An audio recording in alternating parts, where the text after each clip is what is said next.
నమస్తే, welcome to special debate. Amaravati unstoppable అని కూటమి సర్కార్ తేల్చేస్తుంది. ఇక రైతు పక్షం వహిస్తున్నామని చెప్పేస్తుంది. ఇక అమరావతి ఆకాశ హర్మ్యాలు, ఆఫీస్ భవనాలతో అలరారనుంది. టీడీపీ 44 వసంతాలు పూర్తి చేసుకుని 45 ఏటి అడుగుపెట్టింది. మరి ఈ పరిస్థితుల్లో పార్టీ కార్యకర్తలకు ఏం వరాలు ఇవ్వబోతోంది? అలాగే ఆంధ్రప్రదేశ్ అసెంబ్లీలో అమరావతిని ఏకైక రాజధానిగా గుర్తిస్తూ ప్రవేశపెట్టిన తీర్మానంపై నారా లోకేష్ కూడా చాలా భావోద్వేగంగా ప్రసంగించారు. వీటన్నిటి మీద చర్చిద్దాం. మనతో పాటు జాయిన్ అవుతున్నారు తెలుగుదేశం పార్టీ జాతీయ నాయకులు, ఫైర్ బ్రాండ్ ఆర్యు రెడ్డిగా పిలువబడే రిషేంద్ర రెడ్డి గారు. నమస్తే రిషేంద్ర రెడ్డి గారు. నమస్కారం అండి. యా, ఆర్యు రెడ్డి గారు అంటే అందరికీ బాగా అలవాటు అయిపోయి ఇంకా అదే వచ్చేస్తోంది. But your name is very స్పెషల్గా అనిపిస్తుంది, రిషేంద్ర రెడ్డి. తాతగారు, నాన్నగారు పెట్టిన పేరేది. ఆ, మిత్రులందరూ కూడా ఆర్యురెడ్డిగా పిలుచుకుంటా ఉంటారు. యా, సో ఎవరు ఎలా పిలిచినా కూడా ఎస్. అందరికీ మీరైతే ముందుగా అందరికీ ఆత్మీయుడినే. ఎస్, టీడీపీకి మరీ ముఖ్యంగా ఆత్మీయులు. అంటే తెలుగుదేశం పార్టీకి. బాధ్యత ఒకటి అప్పచెప్పినప్పుడు అవును. ప్రజల కోసం పనిచేసే పార్టీ తెలుగుదేశం పార్టీ. ఎస్. నాయకుడు నిష్పాక్షపాతంగా ఎటువంటి స్వార్థం లేకుండా నిస్వార్థంగా పనిచేస్తున్న నాయకుడి యొక్క ఆధీనంలో మేము పనిచేస్తున్నందుకు ఒక తెలుగుదేశం పార్టీ కార్యకర్తగా కానివ్వండి, నాయకులుగా కానివ్వండి, ప్రతి ఒక్కరు గర్వించదగ్గ పార్టీ ఏదైనా ఈ రోజు ఉందంటే కనుక అది ఆంధ్ర రాష్ట్రంలో తెలుగుదేశం పార్టీ అని గర్వంగా చెప్పుకోగలుగుతాం. అంటే మీరు కూడా అంత కష్టపడ్డారు కదా పార్టీలో. ఊరికే రాదు కదా ఇది కూడా. అంటే దానికోసమే కదండి వచ్చింది. ఎస్. సమాజమే దేవాలయం, ప్రజలే దేవుళ్ళు అని చెప్పుకొని నినాదంతో పుట్టిన పార్టీ తెలుగుదేశం పార్టీ. దాని తగ్గట్టుగానే తెలుగువాడి ఆత్మ గౌరవాన్ని కాపాడింది స్వర్గీయ నందమూరి తారక రామారావు గారు అయితే ఈరోజు ఆ యొక్క తెలుగువాడిని ప్రపంచం నలుమూలలా చాటి చెప్తుంది, తీసుకెళ్తుంది గౌరవ నారా చంద్రబాబు నాయుడు గారు.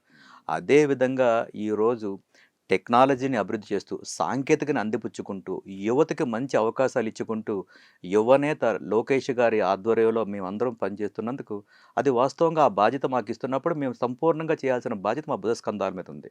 అల్టిమేట్గా ఏదైనా సరే పార్టీ అనేది ప్రజల్లోంచి పుట్టిన పార్టీ. ఈ ప్రజలకి ఏ కష్టం వచ్చినా సరే మొట్టమొదటి తలుపు తట్టి తెలుగుదేశం పార్టీ తలుపు అని మా నాయకుడు మాకు ఎప్పుడూ చెప్తా ఉంటాడు. అదేవిధంగా ధైర్యంగానే ముందుగా మా యొక్క నాయకుడి యొక్క ఆదేశాలతో కానివ్వండి, నాయకుడు మా మీద పెట్టుకున్న నమ్మకంతో అదేవిధంగా ప్రతి గడప గడపకి ప్రతి తెలుగువాడి దగ్గరికి వెళ్ళాలనేది మా ఆకాంక్ష.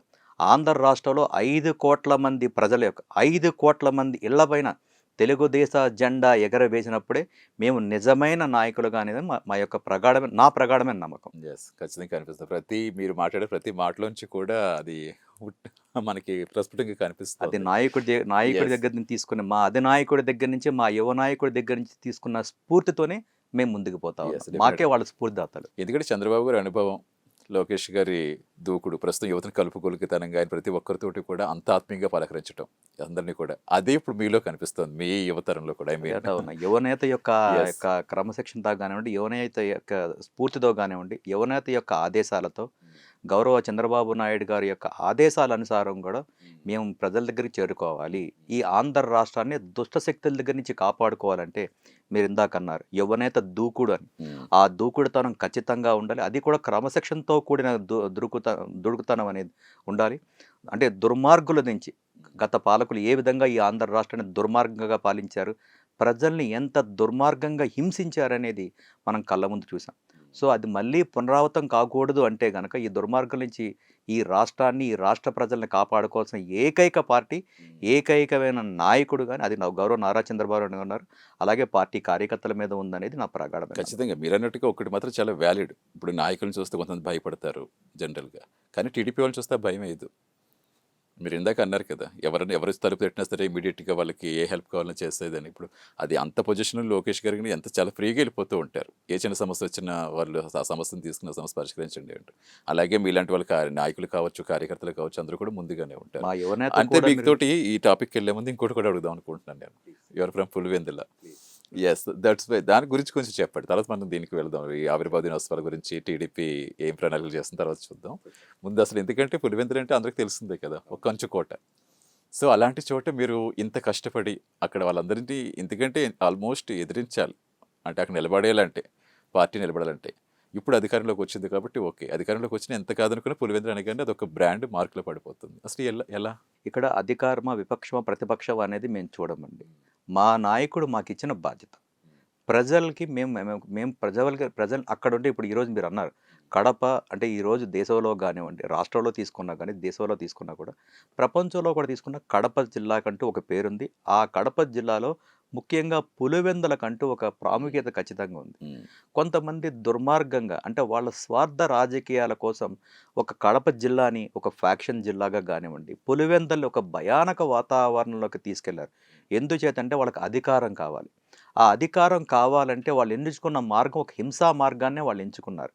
ఇప్పుడుండే టెక్నాలజీ ప్రకారం అలాంటి యువత ముందుకు రావడానికి కారణం ఎన్నాళ్ళు ఈ యొక్క హింస, ఎన్నాళ్ళు ఈ యొక్క అంటే బానిస బ్రతుకు, అంటే మీరేనా మీ తరం తర్వాత ఇంకో తరం ఈ విధంగా చేసుకుంటున్నారు.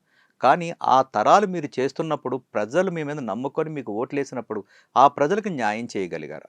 ఎస్. ఆ ప్రశ్ననే మేము అడుగుతా ఉన్నాం. ఆ ప్రశ్న మేము అడుగుతా ఉంటే ఎదుటివాడికి ఎలా వస్తుందండి? కోపం అనేది వస్తుంది. సో అతనికి తెలిసిందల్లా ఏంటి? హింసనే నమ్ముకున్నప్పుడు ఆ హింసనే ప్రేరేపిస్తూ ఉంటాడు. ఏదో చంపుకుంటూ పోతా ఉంటే ఎవడో ఒకడు ఖచ్చితంగా పుడుతూనే ఉంటారు. అది ఆ లాజిక్ వాళ్ళు మర్చిపోతా ఉన్నారు. కాబట్టి మేము అన్నిటికి కూడా దానికి ఎదురిస్తా ఉన్నాం. ఈ ప్రజలను మనం కాపాడుకోవాలి. ఈ ప్రాంతాన్ని మనం కాపాడుకోగలగాలి. అంటే ఈ మీరు అయితే రైతాంగాన్ని ఇబ్బందులు మనం ఏమైనా ఉన్నాయి ఋష్యంద్ర గారు? కాపాడుకోగలగాలి. ఇబ్బందులు ఏమన్నా ఎప్పుడైనా ఇబ్బందులు ఫేస్ ఖచ్చితంగా చేస్తున్నారు? ఉంటాయి కదండి. అదే ఇబ్బందులు ఉంటే నేను లేకపోయినప్పుడు ఎందుకంటున్నానంటే జనరల్గా ప్రతిపక్షంలో ఉన్నప్పుడు అది ఆ ఇబ్బందులు వేరు రాష్ట్ర వ్యాప్తంగా. అంటే ఆ రాష్ట్ర వ్యాప్తంగా వేరు, ఆ జోన్ సెపరేట్ కాబట్టి మీరు బేసిక్గా ఆ జోన్ దానికి నుంచి వచ్చారు చక్కటి కాబట్టి. ఉదాహరణే చంద్రయ్య గారిని ఏం చేయగలిగారండి? చంద్రయ్య గారిని ఏం చేసినారు? మీరన్నారు ఇబ్బందులు అన్నారు. ఆ ఇబ్బందులు చక్కగా ఒక ఉదాహరణే చెప్తా ఉన్నాం. నడి రోడ్డు మీద ఒక వ్యక్తిని పీక కోసి నువ్వు జై జగన్ అంటావా? లేకపోతే జై తెలుగుదేశం పార్టీ అంటావంటే, నువ్వు నా పీక కోస్తున్నా కూడా అతను జై చంద్రబాబు, జై తెలుగుదేశం పార్టీ అని తన ప్రాణాలని త్యాగం చేసిన గొప్ప మహనీయుడు చంద్రయ్య. ఆ చంద్రయ్య గారి స్ఫూర్తితోనే మేము ముందుకు పోతా ఉంటాం. ఉమ్, ఇబ్బందులు ఎన్నైనా రానివ్వండి. ఉమ్, నువ్వు 10 మందిని చంపితే 11వ నిలబడతాడు జెండా పట్టుకొని. నువ్వు 11ని చంపుతావంటే 12వ నిలబడతాడు జెండా పట్టుకొని. అంతేగాని జెండా తెగ్గేదిలే, మాకు నాయకుడు మాకిచ్చిన బాధ్యతని మేము విస్మరించేదిలే. ఈ యొక్క ప్రజానికాన్ని మేము కాపాడుకోవాల్సిన అవసరం మా మీద ఖచ్చితంగా ఉంది. ముఖ్యంగా కడప జిల్లాలో కానివ్వండి, పులివెందుల ప్రాంతంలో కానివ్వండి, తెలుగుదేశం పార్టీ జెండా రెపరెపలాడాలి. ఆ రెపరెపలు ఆడినప్పుడే ఆ ప్రాంతం అభివృద్ధి చెందుతూ ఉంటుంది. మా రైతులకి పుష్కలంగా నీళ్ళు వచ్చి అక్కడ రైతాంగం చక్కగా ఉంటుంది. రైతులు ప్రతి ఒక్కరు కూడా సంతోషంగా ఉండాల్సిన అవసరం ఉంది. అట్లాగే అక్కడ యువతను కూడా తీసుకుంటే గనక మంచి పరిశ్రమలు తీసుకొచ్చి అక్కడుండే యువతకి ఉద్యోగ ఉపాధి అవకాశాలు ఇచ్చినప్పుడే పులివెందలు అనేది అభివృద్ధి పదంలో నడిపిస్తూ ఉంటుంది. చక్కటి రోడ్డు మార్గాలను ఏర్పాటు చేయగలగాలి. విద్యార్థులకి చక్కటి స్కూల్స్ కానివ్వండి, కాలేజీలు కానీ ఏర్పాటు చేయగలగాలి. వాళ్ళకి బయటికి వచ్చిన తర్వాత ఆ చదువుకి ఆ అర్హత తగ్గట్టుగా ఉద్యోగ అవకాశాలు కనుక ప్రభుత్వం కనుక ఇవ్వగలిగితే ఆ యొక్క ప్రాంతం కానీ ఆ యొక్క నియోజకవర్గం కానీ అభివృద్ధి జరుగుతుంది. మరి గత పాలకులు ఏం చేశారు? మరి ఒక తరం నుంచి మొదలు పెట్టుకుంటే ఇది 3వ తరం వరకు కూడా వాళ్ళు ఈరోజు కొనసాగుతున్నారంటే ఈ 3 తరాల్లో మీకు రాజకీయ స్వప్రయోజనాలే కనిపించినాయి తప్పించి ప్రజా ప్రయోజనాలు మీరు ఏ రోజైనా పట్టుకోవడం జరిగిందా? 5 సంవత్సరాలు కానివ్వండి, గత వాళ్ళ తండ్రి గారు కానివ్వండి, సరే తండ్రి గారు వారు క్రీస్తులు అయినారు. ఇప్పుడు ఈయన ప్రజలకి ఒక్క ఛాన్స్ అని చెప్పేసి నాకు ఒక ఛాన్స్ ఇవ్వండి అని చెప్పి మభ్యపెట్టి ఈరోజు పులివెందుల నియోజకవర్గం ఎమ్మెల్యేగా గెలిచి ప్రజల దురదృష్టం ఆయన అదృష్టంతో ముఖ్యమంత్రి అయిన తర్వాత ఒక రాష్ట్ర ముఖ్యమంత్రికి ఒక ప్రత్యేకమైన అధికారాలు ఖచ్చితంగా ఉంటాయి. తన నియోజకవర్గాన్ని అభివృద్ధి చేసుకోవాలి, ప్రజలు నాకు ఇచ్చిన అవకాశాన్ని మళ్ళీ నేను ఉంచుకోవాలి, తరతరాలుగా నేను ఉండాలి అనేది ఆ కోరిక తప్పు లేదు. మీరు ఏదైనా చేసుకోవచ్చు. కానీ దాన్ని అభివృద్ధి పదవిలో మీరు నడిపిస్తేనే మీరు ఆ కోరికకి మీరు అర్హులు. కానీ మీరు ఆ యొక్క దాన్ని అంటే ఆ యొక్క దాన్ని మీరు నెరవేర్చారా? అంటే మీరు ఎలక్షన్లో వచ్చినప్పుడు పులివెందుల నియోజకవర్గ ప్రజలకు మీరు ఏమైతే హామీలు ఇచ్చారో ఆ హామీలు మీరేమైనా నెరవేర్చగలిగారా? ఒక ముఖ్యమంత్రిగా మీకు ప్రత్యేక అధికారాలు ఉన్నప్పుడు నియోజకవర్గానికి కొన్ని వందల కోట్ల రూపాయలు తీసుకొచ్చే అవకాశం ఒక ముఖ్యమంత్రి గారికి ఉంటుంది. ఆ యొక్క నిధులు తీసుకొస్తున్నప్పుడు ఏ శాసనసభ్యుడు కానివ్వండి, ఏ మంత్రి మండలిలో ఉండే మంత్రి కానీ, ఏ అధికారి కానీ, అతనికి ప్రభుత్వంలో ఉండే ఏ అధికార యంత్రాంగం కానివ్వండి, ఏ అధికారి కానివ్వండి, కనీసం జిల్లా కలెక్టర్ కూడా దాన్ని ప్రశ్నించే అవకాశం అవకాశం ఉండదు. ముఖ్యమంత్రి గారు తీసుకునే యొక్క నిర్ణయాలు కానివ్వండి, తన ఆదేశాలు కానివ్వండి. మరి ఎందుకు అంత అధికారాలు కూడా పెట్టుకొని ఈ యొక్క పులివెందుల నియోజకవర్గాన్నే కానివ్వండి, గడిచిన కడప జిల్లాలో ఉండే 10 నియోజకవర్గాల్లో కానివ్వండి, రాయలసీమ మొత్తం జోన్ కానివ్వండి, ఎందుకు ముఖ్యమంత్రి విస్మరించినాడు?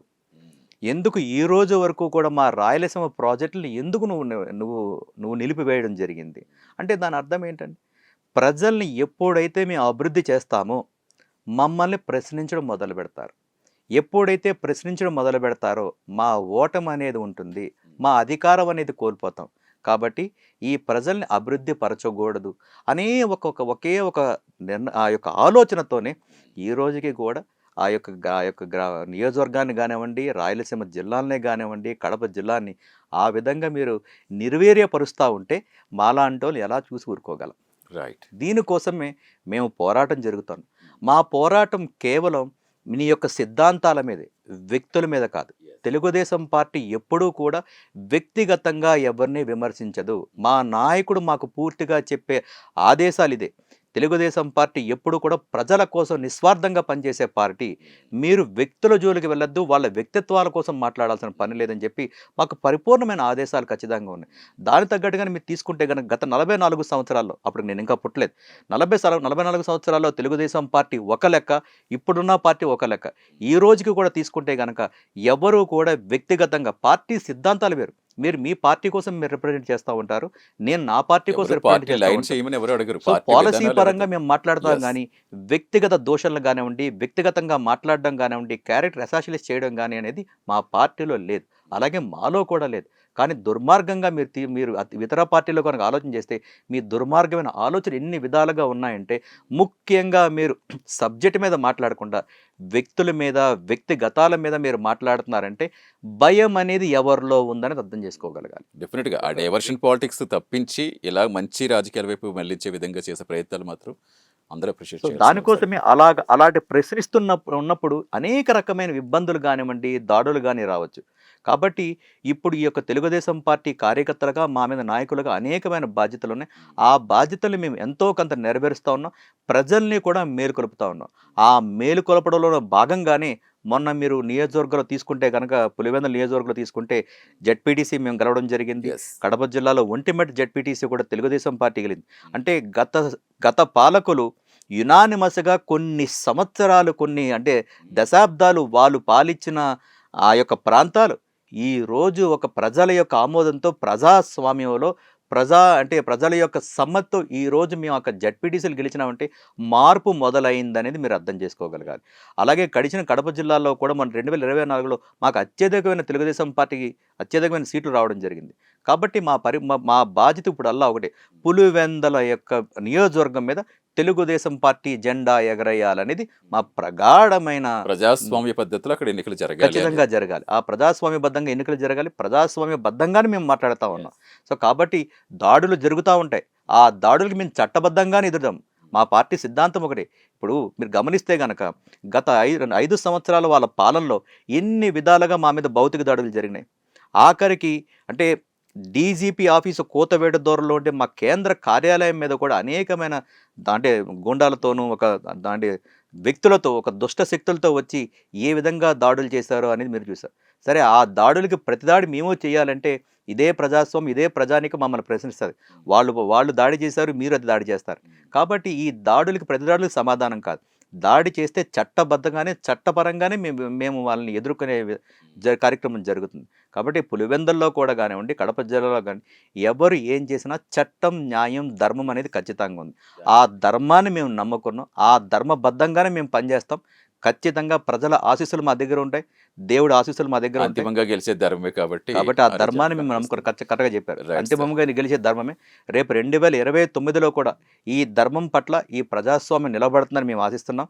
ఖచ్చితంగా రేపు 2029లో పులివెందుల్లో తెలుగుదేశం పార్టీ జెండా ఎగరవేసే విధంగా మేము గట్టిగా పనిచేస్తామని మీ ద్వారా తెలియజేస్తాం. రైట్ సార్, ఇక అమరావతి గురించి మాట్లాడుకుందాం. నిజంగా 12 సంవత్సరాలు పూర్తయినప్పటికీ ఇంకా రాజధాని గురించి మాట్లాడుకోవడం అందరికీ చాలా బాధ పెట్టే అంశం. చాలా భావోద్వేగానికి గురయ్యారు అందరూ కూడా. చంద్రబాబు నాయుడు గారు కావచ్చు, పవన్ కళ్యాణ్ గారు కావచ్చు, లోకేష్ గారు కావచ్చు. మన అసెంబ్లీలో ఇదే మొదటిసారి ఒక రాజధానికి చట్టబద్ధత కల్పించాలని ఒక తీర్మానం చేసి పంపించడం అనేది ఇదే మొదటిసారి అనుకుంటా, ఐ థింక్. అవును.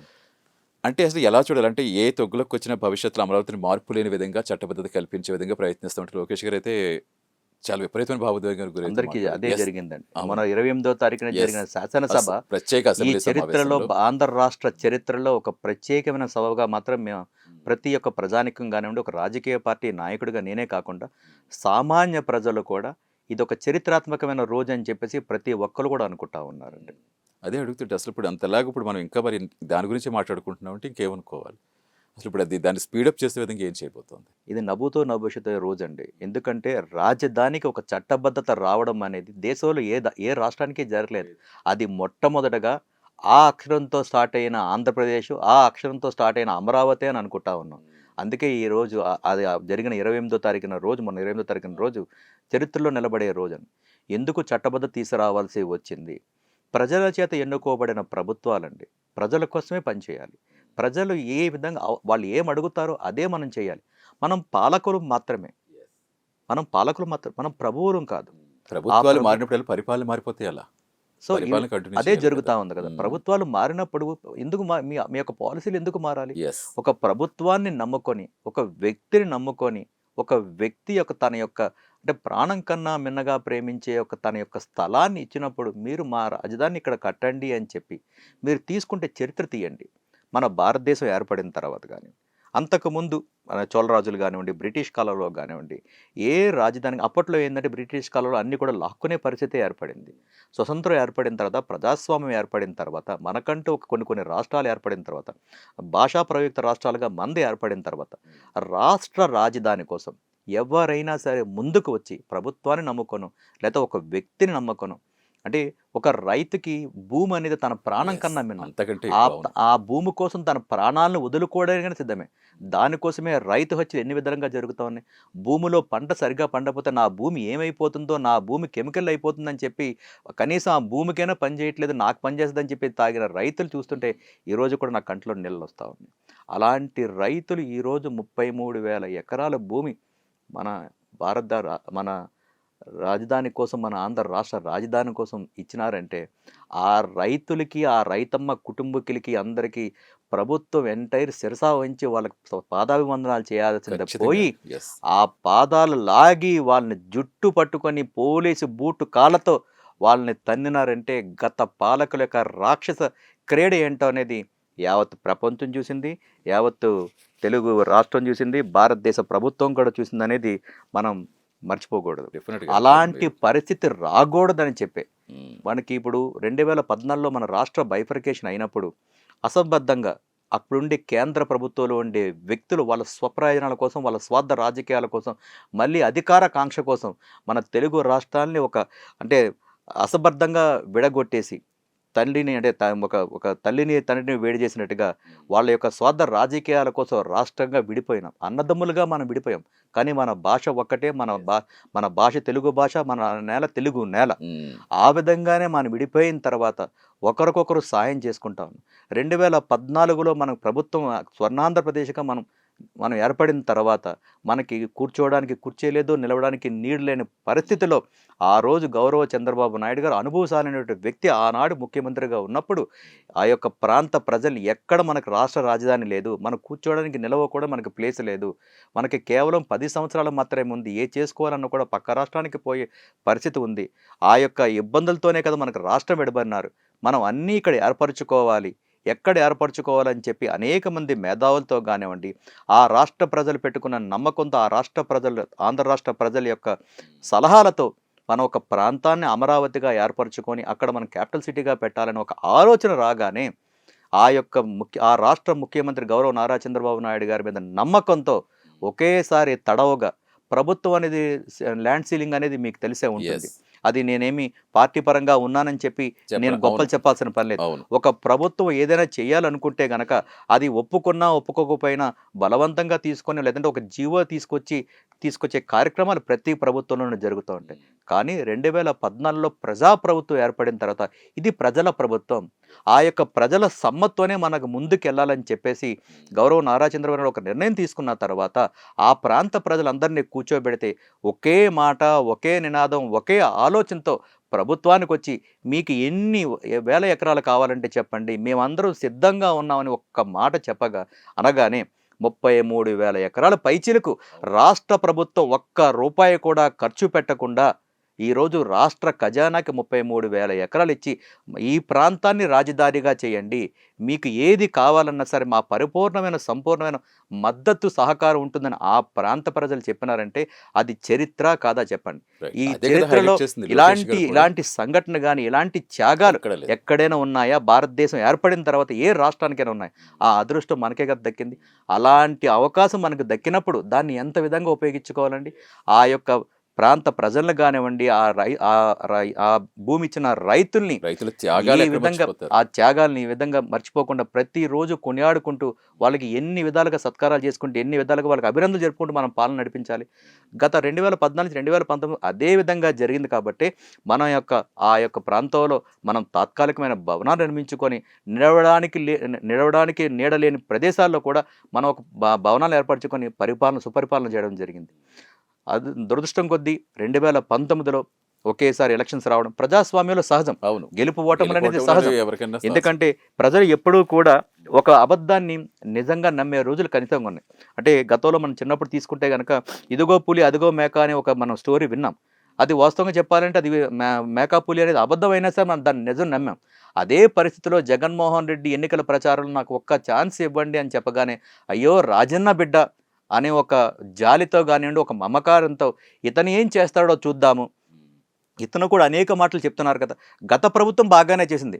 ఒక్క తడవంటున్నాడు, ఒక్క ఛాన్స్ అంటున్నాడు అని చెప్పేసి ప్రతి ఒక్క వ్యక్తులు కూడా చూద్దాం ఇతని పరిపాలన ఎలాగుంటుందో అని చెప్పి వాళ్ళు అంటే చెప్పాలంటే ఒక రిస్క్ చేయడం జరిగింది. ఆ రిస్క్తోనే అదే అంటారు, ఇందాక కూడా మీకు మొదట్లో కూడా చెప్పాను, ఆంధ్ర రాష్ట్ర ప్రజల యొక్క దురదృష్టవశాత్తు జగన్మోహన్ రెడ్డి అదృష్టవశాత్తు 2019లో అతను ఏదైతే చిరకాల కోరిక అనుకున్నాడో ఆ కోరికను నెరవేర్చుకున్నాడు. సరే కోరికను నెరవేర్చుకుని అతను స్వార్థ ప్రయోజనాల కోసం నెరవేర్చుకున్నాడు, తప్పేం లేదు. దానికి ఏమి రాజకీయ పరంగా ఏ వ్యక్తి అయినా సరే నేను ఆ పదవికి రావాలనుకోవడం, దానికి శ్రమించడం దానికి ఇబ్బంది లేదు. కానీ నువ్వు ఏమైతే అబద్ధాలు చెప్పావో, ఏమైతే దొంగ మాటలు చెప్పావో, ఏమైతే దొంగ ప్రేమ చూపించావో, ముద్దులు పెట్టావు, కౌగిలించుకున్నావు, అన్ని హద్దులు దాటి ఒక రాజకీయ పార్టీ హద్దులు దాటి ప్రజలకి ఒక దొంగ ప్రేమను చూపించి దొంగ అబద్ధాలు చెప్పి నేను మాట తప్పను మడమా తెప్పను అని చెప్పిన వ్యక్తి 2019లో ప్రమాణం స్వీకారం చేయగానే తన ఊసరవెల్లి లాంటి మనస్తత్వం ఏ విధంగా బయటపడిందో అనేది మనం ఆ రోజునే చూడండి. దానికి ఉదాహరణ ప్రజా వ్యవస్థల్ని అతను వచ్చిన రోజుని ఏ విధంగా కూలదూశాడో అని చూద్దాం. ప్రజా వ్యవస్థలు కానివ్వండి ఏదైనా సరే ఈ యొక్క ఆఫీస్ ఉందంటే ఇది ప్రభుత్వానికి సంబంధించిన ప్రభుత్వ ఆస్తి, ప్రజల ఆస్తి. అంటే ప్రజలు కట్టిన శిస్తులతో కట్టినది.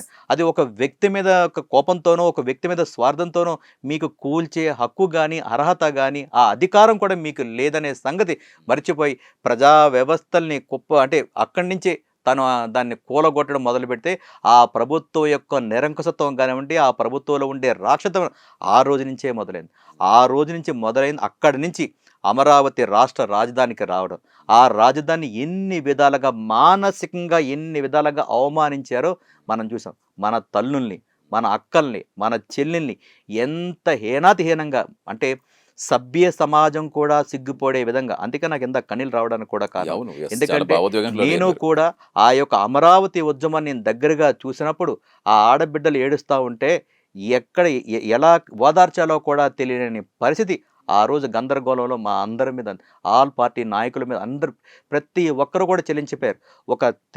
ఒక టీవీ రిపోర్టర్గా మీరు కానివ్వండి, సామాన్యుడు కానివ్వండి, ప్రతి ఒక్కరు చెల్లించిపోయారంటే వాళ్ళు ఏ విధంగా హింసించారో. దేనికోసం వాళ్ళు పోరాటాలు చేశారండి? దేనికోసం వాళ్ళు ఉద్యమాలు చేశారండి? ఒక సింగిల్ క్వశ్చన్, దేనికోసం చేశారు? మీ పదవులు కావాలని కోసమా? లేదా మీరు అద్దడిద్దంగా సంపాదించుకున్న ఆస్తుల్లో వాటా కావాలనా? లేదు మీ యొక్క పదవిలో సగ భాగం మాకు ఇమ్మని చెప్పి వాళ్ళు ఉద్యమాలు చేశారండి? ఈ రాష్ట్ర భవిష్యత్తు కోసం, ఈ భావితరాల భవిష్యత్తు కోసం 58 రోజుల్లో 35,000 ఎకరాలు భూమి స్వచ్ఛందంగా ఇచ్చారంటే అది మీరన్నట్టుగా సింగిల్ రూపాయి ఖర్చు లేకుండా ఒక్క మాటతో ఒక వ్యక్తిని నమ్మే ఇచ్చారు. 100 రోజులు ఉద్యమాలు జరిగిన సంఘటన ఎక్కడైనా ఉందండి? ఎక్కడైనా సరే మనం ఎప్పుడో పుస్తకాల్లో చదువుకున్న క్విట్ ఇండియా ఉద్యమం జరిగింది అని చెప్పేసి అదే మాదిరి కళ్ళ ముందు ఈరోజు చూపించినాడే జగన్మోహన్ రెడ్డి. ఇదేనా రాజకీయం అంటే? ఇదేనా నీ రాజకీయ పార్టీ అంటే? రాజకీయ పార్టీ అంటే ఏంటి? 4 గోళ్ల మధ్య నువ్వు పుడితే తిరిగి 40 వీధుల మధ్యలోకి వచ్చి నాకు ఓట్లు వేయండి అయ్యా, నేను మీకు సేవ చేసుకుంటాననే పార్టీ. ఇదేనా ప్రజాస్వామ్యం? ఇదేనా రాజకీయ విలువలని? ఆనాడు ఎన్నో గొంతులు గనక ప్రశ్నిస్తే ఆ గొంతుల మీద నీ యొక్క పోలీసు బూటుకాలతో ఎన్ని విధాలుగా తొక్కిచ్చావో చూసాం. ఈరోజు రాష్ట్ర రాజధాని కోసం, అమరావతి కోసం ఆ రైతమ్మలు ఎన్ని ప్రాణత్యాగాలు చేశారు. 272 పైచిలకు ప్రాణత్యాగాలు చేసిన స్వర్గస్థులైనారు కేవలం రాష్ట్ర రాజధాని కోసం. అట్లాగే 4 గదుల్లో సంసారం చేసుకుని మన అమ్మలు కానివ్వండి, అక్కలు కానీ, చెల్లెలు కానీ ఈరోజు నడి రోడ్డు మీదకి వచ్చి ఉద్యమాలు చేసుకుంటూ రాష్ట్ర రాజధాని కోసం వాళ్ళ చెయ్యని ప్రయత్నం అంటూ లేదు, వాళ్ళ చెయ్యని ప్రాణత్యాగం అంటూ లేదు. నిద్రాహారాలు మాని వారు పడ్డ బాధ అయితే నిత్యం వాళ్ళు 24 గంటలు తెలుసుకున్నారు. కూడా కేవలం అమరావతి అమరావతి అంటూ అమరావతి అంటే కూడా అమరులైనారని కదండి. అవును. అలాంటి ప్రాంతం ఈరోజు ఆ మాట చెప్తున్నా కూడా నాకు గూస్ బంప్స్ వస్తున్నాయంటే వాళ్ళు చేసిన ఉద్యమ స్ఫూర్తి ఏ విధంగా ఉంటుంది. ఆ ఉద్యమ స్ఫూర్తికి అనుగుణంగానే మొన్న 28వ తారీఖున ఈరోజు ఆంధ్రప్రదేశ్లో అమరావతిలో శాసనసభలో జరిగిన తీర్మానమే చట్టబద్ధత. Yes. దానికి కంకణం కట్టుకుంది మా యువనేత గౌరవ నారా లోకేష్ గారు. ఎందుకంటే యువగలం పాదయాత్ర ఎలాగ పుట్టిందో, అంటే శివుడు ఆలాహలం మింగుకొని ఎట్లాగైతే ఈ యొక్క లోకాన్ని కాపాడినాడో, గౌరవ నారా లోకేష్ గారు కూడా తన మీద వ్యక్తిగతంగా చేసిన దాడులు కానివ్వండి, తన మీద చేసిన దోషాల పర్వాను కానివ్వండి, రాష్ట్ర ప్రజల మీద హింసిస్తున్న హింసను కానివ్వండి, అవన్నీ కొన్ని గరళం మింగని శివుడిలాగా అవన్నీ దిగమింగుకుంటూ యువగలం పాదయాత్ర మొదలుపెట్టినాడు. ఒక్క అడుగుతో మొదలుపెట్టిన ఆ యొక్క యువగలం పాదయాత్ర ఈరోజు కొన్ని కోట్ల మంది అడుగులు ఈరోజు కదిలినాయి. కోట్ల మంది అడుగులు కదిలినాయి కాబట్టే మన 2024లో మాకు వచ్చిన ఎలక్షన్స్లో 164 సీట్ల ప్రభంజనం వచ్చిందంటే అది కేవలం యువగలం పాదయాత్రలోనే. ఆ యువగలం పాదయాత్ర ద్వారా ఈ అమరావతి రైతులకి ఏ విధంగా మాటిచ్చినాడంటే, తిరిగి ఏ ప్రభుత్వం వచ్చినా, తిరిగి మా ప్రభుత్వం వచ్చిన మీ ఆశీస్సుతో మా ప్రభుత్వం వస్తే మా ప్రభుత్వం వచ్చేస్తుందని ఏ రోజు కూడా గౌరవ నారా లోకేష్ గారు చెప్పలేదు. యువగలం పాత్రలు ఇచ్చింది ఒకటే హామీ, మీ అందరి ఆశీస్సుతో తిరిగి మళ్ళీ ప్రజా ప్రభుత్వం ఏర్పడగానే మేము ఏదైతే హామీ ఇచ్చామో ఈ యొక్క అమరావతికి చట్టబద్ధత తీసుకొస్తాము. మీ త్యాగాలు, మీ అవమానాలు, మీ బాధలు ఏదైనా సరే ఒక చట్టబద్ధత తీసుకొచ్చి మళ్ళీ ఈ యొక్క ప్రాంతానికి ఎటువంటి అన్యాయం జరగకుండా కన్నెత్తి ఎవడైనా చూడాలన్నా కూడా భయపడే విధంగా చట్టబద్ధత తీసుకొస్తానని ఆనాడు యువగలం పాదయాత్రలో ఆయన హామీ ఇచ్చారు. ఆ హామీ నెరవేర్చిన వ్యక్తి గౌరవ నారా లోకేష్ గారు. దానికోసమే అమరావతి అనగానే ఈరోజు మనకి ఇంత విధంగా పెరుగుతుందంటే ఆ యొక్క త్యాగమూర్తుల యొక్క త్యాగధనం అని చెప్పుకొని ఆ మూర్తులు లేకపోతే ఈరోజు ఆంధ్ర రాష్ట్రానికి అమరావతి అనేది లేదు. ప్రజా ఉద్యమంతో మొదలైన ప్రజా రాజధానిగా వెలుగెళ్ళిపోతుందని ఖచ్చితంగా చెప్పుకోవాలి మనం. ఎస్ సార్, ఇక అమరావతి గురించి ఇప్పుడు మనం మాట్లాడుకుంటున్నాం కదా. అమరావతి ఏకైక రాజధానిగా ఉంటేనే అన్ని జిల్లాలని అభివృద్ధి వికేంద్రీకరణ చేస్తామన్న మాట కూడా చెప్పారు. కరెక్ట్. ఇది ఇప్పటి నుంచి జరుగుతున్నదే. అంటే మనం ఎంత అవుననుకున్నా కాదనుకున్నా అటు ఉత్తరాంధ్ర కానీ రాయలసీమ ఇప్పటికీ అక్కడ ఉన్న ప్రజలకి అసంతృప్తి అనేది మాత్రం కంటిన్యూ అవుతూనే ఉంది. ఎన్నో ఏళ్ళుగా ఇంక ఇలాగే ఉంది అని. ఇప్పుడు ఈ కూటమి ప్రభుత్వంలో చాలా కంపెనీలు తీసుకొస్తున్నారు, చాలా వాటికి శంకుస్థాపన జరిగాయి, ఎంఓయూలు అవుతున్నాయి, అగ్రిమెంట్లు అవుతున్నాయి. అంటే అవే కంటే కూడా పరిశ్రమలుగా వచ్చి అక్కడ ప్రజలకి అవకాశాలు, ఉపాధి అవకాశాలు కల్పిస్తే పూర్తిగా అక్కడ సాటిస్ఫై అయ్యే అవకాశం ఉంది. అంటే ఎప్పుడు జరగచ్చు ఇవన్నీ? మీరు అన్నారు కూడా ఇక్కడ ఆ ఉత్తరాంధ్ర, రాయలసీమ, కోస్తాంధ్ర అని చెప్పి విడగొట్టే పరిస్థితి లేదు. ఒకటే ఆంధ్రప్రదేశ్, ఒకటే నేల, ఒకటే ప్రాంతం. Yes. దాని యొక్క ప్రాంతం మన రాష్ట్ర రాజధాని అమరావతి. ఈ రోజు గౌరవ మంత్రివర్యులు కానివ్వండి, మా ముఖ్యమంత్రి గారి యొక్క ఆలోచన విధానం మీరు గమనిస్తే గనక ఈరోజు హైదరాబాద్ నిజామ్స్ కట్టినారు, మనం చదువుకున్నాం. సికింద్రాబాద్ని బ్రిటిష్ వాళ్ళు ఎప్పుడో కట్టినారు. కానీ సైబరాబాద్ కట్టింది ఎవరండి? గౌరవ నారా చంద్రబాబు. అది నేను పార్టీ పరంగా నేను చెప్పాల్సిన పని లేదు. ఈ భారతదేశమే కాదు, యావత్ ప్రపంచంలో ఏ తెలుగువాడు ఉన్నా సరే, ఒకవేళ తెలుగువాడు కాకపోయినా సరే, ఏ భాష అయినా సరే, ఈరోజు నారా చంద్రబాబు నాయుడు గారు అనే పేరు, సిబిఎన్ అనే 3 అక్షరాలు, ఆ బ్రాండ్ నేమ్ తెలియని వ్యక్తి ఎవరు లేరు. ఆ వ్యక్తిని అడిగితే కనుక చెప్తారు హైదరాబాద్ని, సైబరాబాద్ని నిర్మించింది ఎవరో వ్యక్తి అంటే అమర శిల్పి గౌరవ నారా చంద్రబాబు నాయుడు గారు అని చెప్పి అడ్డొస్తున్నారు. పవన్ కళ్యాణ్ కూడా సేమ్ ఇదే చెప్పారు. అసెంబ్లీలో మాట్లాడుతూ ఆయన వ్యాఖ్యలు చేస్తూ చంద్రబాబు గారికి ఎందుకు మీరు మద్దతు ఇస్తారని అందరూ పదే ప్రశ్నిస్తున్నారు. హైదరాబాద్లో మేము కొండలు అంటూ గుట్లు అంటూ రోడ్డు అప్పుడు బడులు వేసుకుని తిరుగుతుంటే, బైక్లు వేసి తిరుగుతుంటే అసలు ఇది ఎలాగే ఉంటుంది అనుకునే వాళ్ళం. అది రోజు ఇలాగ అయింది అంటే చంద్రబాబు గారి వల్ల అయ్యింది హైదరాబాద్. అది వారి యొక్క అలాంటి అనుభవం కావాలి కాబట్టి, ఒక కొత్త రాష్ట్రానికి ఒక మంచి రాజధాని కావాలంటే అలాంటి అనుభవ చాతుర్యం కావాలి కాబట్టి ఆయనకు మద్దతు ఇస్తూనే ఉంటాను. ఇప్పుడే కాదు, మరొక 30 ఏళ్ళు మేమే ఉంటామని చాలా కరాఖండిగా, చాలా బల్లగుద్ది మరీ చెప్పారు ఆయన. అదే ఆయన సంస్కారవంతుడు అండి. గౌరవ పవన్ కళ్యాణ్ గారు ఆయన సంస్కారవంతుడు, నీతి నిజాయితీ గల వ్యక్తి. ఆయన ఒక స్టాండ్ తీసుకున్నారంటే అది ఎంత కష్టమైనా సరే ఆ స్టాండ్ తీసుకోవడం జరుగుతుంది. దానికి చక్కటి ఉదాహరణే దుర్మార్గమైన వ్యక్తులు ఒక దుర్మార్గమైన ఆలోచనతో మా అధినాయకుడిని 53 రోజులు తను సునకానందం కోసం 53 రోజులు జైల్లో పెడితే వణుకుపోతారేమో, తెలుగుదేశం పార్టీ ఏమైపోతుందేమో, అనాథలు అయిపోతారేమో అనుకునే పిచ్చి భ్రమల్లో ఉండే ఒక పిచ్చి వ్యక్తి అంటే ఏ మొన్న జరిగిన విధంగా అసెంబ్లీ చేసినాడో, ప్రత్యేక ఆ ధైర్యాన్ని ఏ సమావేశంలోనే విధంగా ఇచ్చారో మనం చూడడం జరిగింది. ఈ అంశం ఆ యొక్క ప్రస్తావించారు భాగంలోనే కాబట్టి మీరు అన్నట్టుగా శాసనసభలో ఈ రోజు ఎందుకు మాట్లాడారు, కొనియాడినారంటే మనం చేసిన పని, మనం ఒక మనిషి 100 సంవత్సరాలు బతకాల్సిన పని Yes. లేదండి. అతను చేసిన పని 100 సంవత్సరాలు బతికిస్తుంది అనేది మనం పుస్తకాల్లో చదువుకున్నాం. అది ఈ రోజు మనకు కనబడుతుంది గౌరవం నారా చంద్రబాబు నాయుడు గారు. ఈ రోజు ఒక తెలంగాణ రాష్ట్రం కానివ్వండి, ఒక ఆంధ్ర రాష్ట్రంగా ఈ రోజు మనం విడివిడిగా ఉంటున్నా కూడా, కానీ ఈ రోజు ఒక తెలంగాణ రాష్ట్రంలో మొత్తం ఒక రాష్ట్రానికి వచ్చే రెవెన్యూ హైదరాబాద్ నుంచి ఏర్పడుతుందంటే ఇక్కడ నాయకులు కూడా ఒప్పుకున్న వాస్తవాలే కదా. అప్పుడు బీఆర్ఎస్ నాయకులు కావచ్చు, ఎస్ ముఖ్యమంత్రి గారు కూడా ఒప్పుకున్న ఆ పార్టీలు వేరైనప్పటికీ బీఆర్ఎస్ కావచ్చు, బీఆర్ఎస్ అధినేతలు కావచ్చు, ఇప్పుడు రేవంత్ రెడ్డి గారు కావచ్చు, ఎవరైనప్పటికీ కూడా వాళ్ళు కూడా సభముఖంగా ఒప్పుకుంటున్న వాస్తవాలే కదా. అదే చెప్తుంటే ఆవిడ పార్టీలకు సంబంధం లేదు. ఒక వ్యక్తి చేసే మంచి పని ఎన్నాళ్ళైనా అభివృద్ధి చేస్తే అది కలకాలం ఉంటుంది. అప్పుడు ఎన్టీఆర్ గారు కావచ్చు, రాజశేఖర్ గారు కొన్ని చేస్తారు. ఇప్పుడు ఆయన గురించి మాట్లాడుకుంటున్నాం. కొన్ని పనులు చేస్తాయి. ఇలా ప్రతి ఒక్కళ్ళు కూడా వాళ్ళు చేసే పరిపాలనలో చేసే అభివృద్ధి పనులు ఎప్పటికీ గుర్తుండిపోతాయి. అదే రాజకీయాల్లో ఇప్పుడు రాజకీయ పార్టీలు ఎప్పుడు కూడా ఎలక్షన్స్ లో వెళ్ళినప్పుడు కూడా అప్ అండ్ డౌన్స్ ఖచ్చితంగా ఉంటాయి, గెలుపోవటములు సహజంగా ఉంటాయి. ప్రభుత్వాలు మారితే విధానాలు మారాలా, అది మారకూడదు కదా. ఇప్పుడు 2004 వరకు గౌరవ ముఖ్యమంత్రి గారు ఉన్నారు.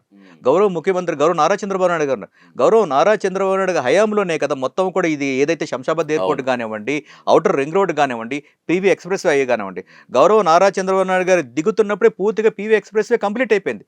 కానీ గౌరవ రాజశేఖర రెడ్డి గారు ముఖ్యమంత్రి అయిన తర్వాత ఆయన రిబ్బన్ కట్టడం జరిగింది. అంతేగాని ఇది చంద్రబాబు నాయుడు గారు కట్టారు కదా, దీన్ని కోల చూసి నేను మళ్ళీ కడదామని ఆలోచన ఎక్కడ లేదు కదా.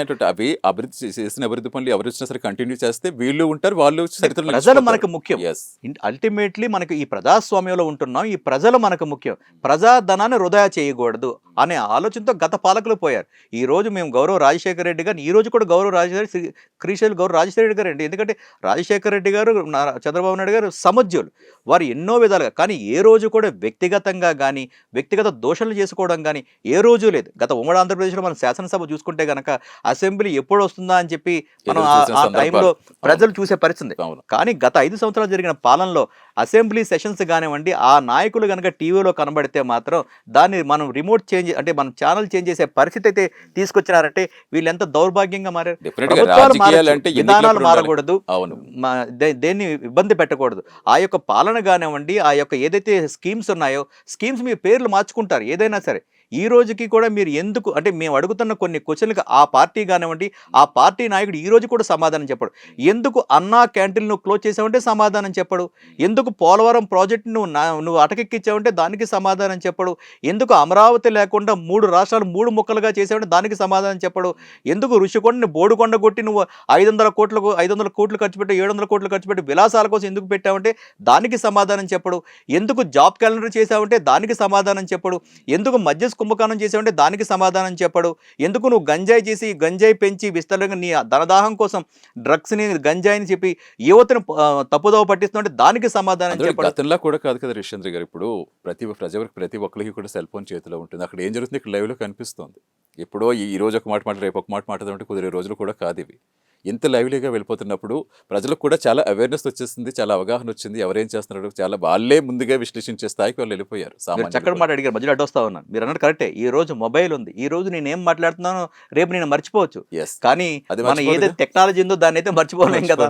అలాగే మరి జగన్మోహన్ రెడ్డి మీరు అతని యొక్క ప్రెస్ మీట్లు కనుక తీసుకుంటే గనక ఏ రోజైనా సరే గతంలో ఏం చెప్పినాడండి, గూగుల్ సెంటర్ దేనికి, డేటా సెంటర్ దేనికి అని చెప్పినాడు. ఎన్నో వ్యయ ప్రయాసాలు పడి గౌరవ నారా లోకేష్ గారు ఐటీ మహేంద్రగా ప్రమాణ స్వీకారం చేయగానే యువకాలంలో తాను ఇచ్చిన హామీలన్నీ యువతను నెరవేర్చాలనే ఉద్దేశంతో కంకణం కట్టుకొని ఈ రాష్ట్రానికి ఒక అతిపెద్ద కంపెనీ వస్తేనే పెట్టుబడులను వస్తాయి. ఇప్పుడు గతంలో తీసుకుంటే కనుక హైదరాబాద్ అనే సైబరాబాద్ నిర్మాణం జరిగిన తర్వాత మైక్రోసాఫ్ట్ అనే కంపెనీ బిల్గేట్స్ ద్వారా తీసుకొస్తే హైదరాబాద్ రూపురేఖలే మారిపోయినాయి. హైదరాబాద్ యొక్క అంటే విస్తీర్ణం కానివ్వండి, వ్యాపార సామ్రాజ్యం ఎన్ని వేల కోట్లకి లక్షల కోట్లకి వెళ్ళినదనేది ఆ యొక్క గౌరవ చంద్రబాబు నాయుడు గారి విజన్కి ఈరోజు ప్రత్యక్షాక్షం మనం చూస్తూ ఉన్నాం. మనం ఇటువైపు కనుక సైబరాబాద్ పై చూస్తే కనుక అంటే సింగపూర్ వెళ్ళిన వాళ్ళు కానివ్వండి, హాంకాంగ్ వెళ్ళిన వాళ్ళు కానివ్వండి, ఇతరాతర దేశాలు, నేనంటే బయట దేశాలకు పోయినాను, ఆ వెళ్ళని కూడా ఈ రోజు అటు పోతే ఓహో ఇలా ఉంటుందంటే మీరు అన్నారు మొట్టమొదటిగానే మీరు అడిగారు ఆకాశాన్ని అందింతే హార్మోన్లుగా ఈ రోజు అంతట బిల్డింగ్లు ఎదిగినాయంటే దానికి నిదర్శనం. ఆ విధంగానే ఆ భాగంలో భాగంగానే మన యువనేత నారా లోకేష్ గారు తీసుకున్న ప్రతిజ్ఞ కానివ్వండి, యువగణంలో చేసిన హామీలు కానివ్వండి నెరవేర్చాలనే ఉద్దేశంతోనే మన ఆంధ్ర రాష్ట్రానికి అమరావతికి ఒక చక్కటి ఒక బిగ్గెస్ట్ కంపెనీ రావాలనే ఉద్దేశంతో గూగుల్ని అతను ఫాలోఅప్ చేసుకొని ఆ యొక్క చైర్మన్ కానివ్వండి, సీఈఓలు కానీ నిరంతరం ఆయన స్వయంగా ఆయనే అధికార యంత్రాంగంతో పాటు లోకేష్ గారు కూడా స్వయంగా ఆ కంపెనీలో సంప్రదింపులు జరిపితే దానికి వచ్చిన ప్రతిఫలం ఏంటండి? మనకి విశాఖపట్నంలోనూ ఏషియాలోనే ఈరోజు ఒక ఏషియా ఖండాన్ని దాటుకొని అమెరికా ఖండాన్ని దాటుకొని అమెరికా దేశాన్ని దాటుకొని ఏషియాని ఖండాలు దాటుకొని ఈరోజు భారతదేశంలో అది కూడా ఆంధ్ర రాష్ట్రంలో అతిపెద్ద 1,30,000 కోట్ల రూపాయలు అతిపెద్ద భారీ పెట్టుబడి సాధించిన ఘనత నారా లోకేష్ గారిది. తెలుగువారి ఆత్మగౌరవం అభివృద్ధి కోసం పుట్టిన పార్టీ టీడీపీ. ఇది అందరికీ తెలిసిందే. పేదలకు అండగా ఉంటామని ఎప్పటి నుంచి చెప్పుకుంటూ వస్తున్నారు. ఇప్పుడు ఏంటంటే పార్టీ జెండా మోసే కార్యకర్తలు అసలైన నాయకులను లోకేష్ గారు కూడా మనం మాట్లాడుతూ చెప్పిన సందర్భం చూస్తాం ఆవిర్భ దినోత్సవం రోజున. ఇప్పుడు వాళ్ళకి భరోసా ఏమని ఇస్తున్నారు? కష్టపడే వారికి వాళ్ళ కోసం ఏం చేయబోతున్నారు? మీరు అడిగిన ప్రశ్నలోనే ఉన్నది. ఇందాక మీరే అడిగినారు మీరు. అంటే ప్రజలే దేవుళ్ళు, సమాజమే దేవాలయం. సో ఆ నినాదంతో పుట్టిన పార్టీ తెలుగుదేశం పార్టీ. ఆ పార్టీలో నేను కూడా ఒక సైనికుడిగా ఒక కార్యకర్తగా ఉన్నందుకు నేను కూడా చాలా సంతోషపడతా ఉన్నా. మీరు తీసుకుంటే కనుక భారతదేశం ఏర్పడిన తర్వాత అనేకమైన పార్టీలు ఆవిర్భవించడం జరిగింది, అనేకమైన పార్టీలు పుట్టడం జరిగింది. మనం చూస్తూ ఉంటాం. ఇప్పుడు మన కళ్ళ ముందు జరుగుతున్న ఇతరాతర పార్టీలు తీసుకుంటే కనుక మేము అధినాయకులు, మేము నాయకులు, మేము సుప్రీం లీడర్లు అని చెప్పుకొని తిరిగి సామాన్యుని కూడా పట్టించుకోకుండా అంటే అతను ఎక్కుతున్న పల్లకిని మోస్తున్న వ్యక్తులను కూడా మరిచిపోయి వాళ్ళ మీద కథం తొక్కే వ్యక్తులు మనం చూస్తూ ఉన్నాం. కానీ తెలుగుదేశం పార్టీ దానికి భిన్నం. దానికి ఉదాహరణ నేను 44 సంవత్సరాల ఆవిర్భావ దినోత్సవరంగా సీనియర్ రాజకీయ కార్యకర్తలైనటువంటి వ్యక్తుల్ని గౌరవ చంద్రబాబు నాయుడు ఇంటికి పిలిపించుకొని సంపక్తి భోజనం చేసినారంటే తెలుగుదేశం పార్టీలో కార్యకర్తకి ఎంత విలువ ఉంటుందనేది దీన్ని మీరు గుర్తించుకోవాలి. నిన్న గౌరవ నారా లోకేష్ గారు కానివ్వండి, మా అధినాయకుడైనటువంటి గౌరవ నారా చంద్రబాబు నాయుడు గారు కానివ్వండి, ప్రతి ఒక్క సీనియర్ అండ్ అనుభవమైన మన కార్యకర్త ప్రతి ఒక్కరిని కూడా పేరున పిలిపించుకుంటూ సీనియర్లకి సముజ్యమైన స్థానం ఈ పార్టీలో ఉంటుందనే దానికి నిదర్శనం నేను జరుగుతున్నదానికి. కాబట్టి ఈ యొక్క తెలుగుదేశం పార్టీ ప్రజల కోసం పుట్టిన పార్టీ, తెలుగువారి గౌరవాన్ని కాపాడడానికి పుట్టిన పార్టీ తెలుగుదేశం పార్టీ. ఆనాడు స్వర్గీయ నందమూరి తారక రామారావు ఏ ముహూర్తాన్ని ఆయన పార్టీని స్థాపించారో ఈనాడు 3 అక్షరాల గల వ్యక్తి CBN అంటే ఆ సీలోనే మనకి ఆయనకి 4 సీలు ఉన్నాయి.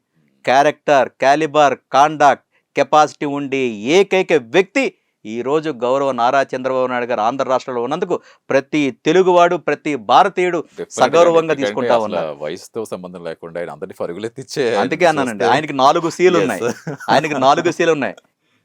క్యారెక్టర్, క్యాలిబర్, కెపాసిటీ, కాండాక్ట్ ఉంది. సో ఈ 4 సీలు ఉండే వ్యక్తి ఏకైక వ్యక్తి మా CBN గారు. ఆ CBN గారు ఆధ్వర్యంలో ఆయన నాయకత్వంలో తెలుగుదేశం పార్టీ ఈరోజు అంటే పుష్కలంగా ఈరోజు ఆంధ్ర రాష్ట్రంలో ప్రతి గడపకి వెళ్ళాలనేది ఆయన ఒక ఆలోచన. ఆ ఆలోచన కృష్ణ గారు మీలో కూడా చాలా మంచి ఏమని చెప్పాలి, చాలా స్ఫూర్తిగా అనిపిస్తోంది, ఆ పోరాట పటిమ కనిపిస్తోంది. అది నాయకుడి దగ్గర తీసుకున్నాను కదా. మనం ఏదైనా చెయ్యాలనుకుంటే మనకు ఒక సరైన టూల్ కానివ్వండి, ఒక ప్లాట్ఫామ్ కావాలి. ఈ రోజు నేను ఒక సేవ చేయాలనుకుంటే కనుక నాకు సరైన ప్లాట్ఫామ్ నాకు ఒకటి ఈ తెలుగుదేశం పార్టీ. దానికి తగ్గట్టుగానే అధినాయకత్వం కానివ్వండి, యువ నాయకత్వం మమ్మల్ని ప్రోత్సహిస్తూ ఉంది. దాంతో ఈరోజు మేము ధైర్యంగా ఈరోజు మీ ముందుకు వచ్చి ఈ ప్రజల ముందు మేము మాట్లాడుతున్నామంటే వారు మాకిచ్చిన స్ఫూర్తే. అదే నిదానంతో ఈరోజు మేము పనిచేస్తూ ఉన్నాం. మా అజెండా ఒకటేనండి, ప్రజలందరూ బాగుండాలి, ప్రతి గ్రామంలోనూ బాగుండాలి. మేము ఇక్కడ ఉత్తరాంధ్ర, రాయలసీమ అది సెపరేట్ చేయకుండా రాష్ట్రం మొత్తం ఇచ్చాపురం బోర్డర్ దగ్గర నుంచి తడ బోర్డర్ వరకు ప్రతి గడప, ప్రతి ఇల్లు, ప్రతి గ్రామం, ప్రతి మండలం, ప్రతి నియోజకవర్గం, ప్రతి జిల్లా బాగుంటేనే రాష్ట్రం బాగుంటుంది. ఆ విధంగానే తెలుగుదేశం పార్టీ పనిచేస్తూ ఉంది. ఈ రోజు మేము కూటమి భాగస్వామ్యంగా ఉన్నాం. కూటమిలో ఉండే పార్టీలందరినీ కూడా మేము కలుపుకుంటూ పోతూ ఉంటాం. ఇటు జనసేన సైనికులు కానివ్వండి, భారతీయ జనతా పార్టీ కార్యకర్తలు కానివ్వండి, 3 కూడా ఈరోజు అంటే త్రిమూర్తులుగా ముకోణంగా మేము ఈరోజు వెళ్ళి ఈరోజు మా యొక్క ఆంధ్ర రాష్ట్రాన్ని కానివ్వండి, ఆంధ్ర రాష్ట్ర ప్రజలను కాపాడుకోవాల్సిన అవసరం తెలుగుదేశం పార్టీ ఒకటే నినాదం అండి. తెలుగుదేశం పార్టీ కార్యకర్తలకి భరోసా ఇస్తుంది. మీరు గమనిస్తే గనక ఏ పార్టీలో కూడా లేని యొక్క విధానం తెలుగుదేశం పార్టీలో ఉంది. కార్యకర్తలకి బీమా సౌకర్యం అనేది ఏ పార్టీలోనే ఉందండి. జెండా మోసే కార్యకర్తకి ఈరోజు తన ప్రమాదవశాత్తు చనిపోతే గనక ఈరోజు 5 లక్షల వరకు కూడా తనకి బీమా చేసే పరిస్థితి ఉంది. అట్లాగే ప్రతి కార్యకర్త కూడా తన ఆరోగ్య పరిస్థితిని తెలుసుకోవడానికి ఫ్రీ చెకప్లు పెట్టుకుని దాన్ని కంటిన్యూస్గా కూడా అప్డేట్ చేసే పరిస్థితి మా యొక్క తెలుగుదేశం పార్టీలో ఉంది. డెఫినెట్గా రిషేంద్ర గారు, కాబట్టి ఎందుకంటే రాజకీయాలు అనేవి ఎన్నికల వరకు ఉండాలి, తర్వాత అభివృద్ధి గురించి ఆలోచించాలి. ఎలాగో అంటే ఇప్పుడు కూటమి కార్యకర్త సర్కార్- బాగుంటే పార్టీ బాగుంటుందని విధానం అది. ఎస్, డెఫినెట్ గా ఎవరికైనా అంతే కదా, క్షేత్రస్థాయిలో వారు బాగుంటే ప్రజలు బాగుంటేనే Correct. ప్రభుత్వాలు బాగుంటాయి. కాబట్టి పార్టీ బలంగా ఉంటుంది. ఆ పార్టీని నమ్ముకున్న కార్యకర్తలు బాగుంటారు. ఆ కార్యకర్తల ద్వారా ప్రజలు మా మీద పెట్టుకునే నమ్మకాన్ని మేము పరిపూర్ణంగా రేపు 2029లోనే కానివ్వండి, ఎందుకంటే నిన్న 44 సంవత్సరాలు ఆవిర్భావమైంది. పోలవరం ఇంకొక 40 జీవనాడి. సంవత్సరాలు తెలుగుదేశం పార్టీ జెండా రెపరెపలాడే విధంగా తెలుగుదేశం పార్టీ కార్యకర్త ప్రతి ఒక్కరు పనిచేస్తారు. ఆంధ్ర రాష్ట్రంలో మళ్ళీ ఇంకొక దుర్మార్గమైన పార్టీ దరిదాపులో రాకుండా తీసుకెళ్ళామంటే మాకు ఎలాగో బంగాళాఖాతం ఉంది. ఆ బంగాళాఖాతంలో కలిపే కార్యక్రమం ఆంధ్ర రాష్ట్ర ప్రజలు తీసుకుంటారు, మా Right. తెలుగుదేశం పార్టీ కార్యకర్తలు తీసుకుంటారు, మిగతా కూటమి కార్యకర్తలు తీసుకుని మీ ద్వారా తెలియజేస్తాం. రైట్ రిషేంద్ర గారు, ఖచ్చితంగా. ఎందుకంటే ఆంధ్రప్రదేశ్ ఏర్పడినప్పుడే పోలవరం జీవనాడు అనుకున్నాం. పోలవరం వెంటనే పూర్తి కావాలి, అమరావతికి చట్టబద్ధత రావాలి, అమరావతి ఇవన్నీ కూడా ఖచ్చితంగా కావాలని జరుగుతుంది. ఇవన్నీ ఖచ్చితంగా జరుగుతుంది. ముఖ్యమంత్రి గారి యొక్క ఆలోచన కూడా అదే. ఎందుకంటే పోలవరం అనేది రేపు ఖచ్చితంగా 2029కి జాతికి అంకితం చేస్తామని, 27కి జాతికి అంకితం చేస్తానని చెప్పి గౌరవ నారా చంద్రబాబు నాయుడు గారు శాసనసభ సాక్షిగా చెప్పడం జరిగింది. ప్రజలకు వారు ఏమైతే హామీ ఇచ్చారో ఈ రోజు గడిచిన 2 సంవత్సరాల్లో కూడా ఆ హామీలన్నీ కూడా నెరవేరుస్తూ ఇవ్వని హామీలను కూడా ఈరోజు ప్రజాప్రభుత్వం పనిచేస్తుందంటే ఆయన యొక్క దక్షతకి నిదర్శనం అని మీ ద్వారా తెలియజేస్తా ఉన్నాం. Right. మన ఆంధ్ర రాష్ట్రానికి ఖచ్చితంగా ఇవన్నీ జరిగి- చివరికి ఒక మాట, మన ఆంధ్ర రాష్ట్రానికి ఏకైకమైన రాజధాని అమరావతి, మన ఆంధ్ర రాష్ట్ర ప్రజల యొక్క జీవనాడి పోలవరం. ఈ 2 కూడా కంప్లీట్ చేసి ఆంధ్ర రాష్ట్ర ప్రజల్ని నా రాష్ట్ర రాజధాని అమరావతిరా అని చెప్పుకునే విధంగా కూటమి ప్రభుత్వం పనిచేస్తుందని మీ ద్వారా తెలియజేస్తాం. డెఫినెట్ గా అవన్నీ జరగాలని కోరుకుందాం sir. Thank you so much joining Thank you. Rishendra Thank Reddy you. గారు. Thanks for coming. ఇది ఇవాళ స్పెషల్ డిబేట్. నమస్తే.